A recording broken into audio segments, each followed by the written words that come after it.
Let's apply the concept of first principle in workflow learning.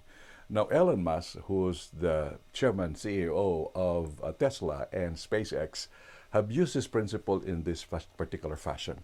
What they do in order to reduce the cost of anything that they do, they go back to the most elemental part of it. If they're talking about titanium as a product, they would go to the extent of where does the titanium being mined? Where does it come from? How do you own the rights? How do you own the process? How do you deliver it? How do you distill it? And how do you remanufacture it? How do you use it? They review the first principle. They go back to the basic elements. Why?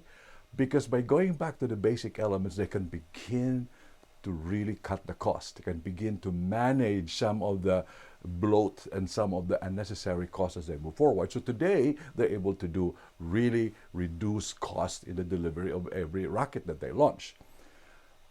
First principle apply in workflow learning. In workflow learning, what we need to do is to reflect exactly what the learner needs or what the worker needs. Even before the learner, the worker, what the worker needs, the worker is basically on the job to do a particular result. Regardless, he has to deliver a particular result. Now, what does he need in order to deliver the results?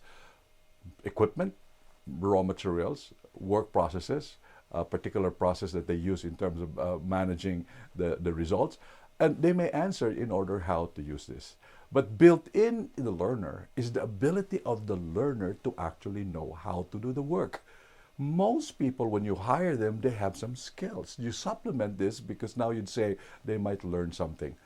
First principle means that we need to go back to the most root nature of the worker and the learner and reflect on it.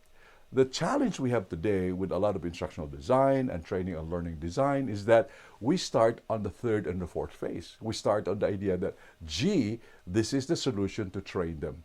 We have forgotten, in order to cut a lot of the cost, the unnecessary activity, when we go back and reflecting what the worker, not even the learner, what the worker actually needs.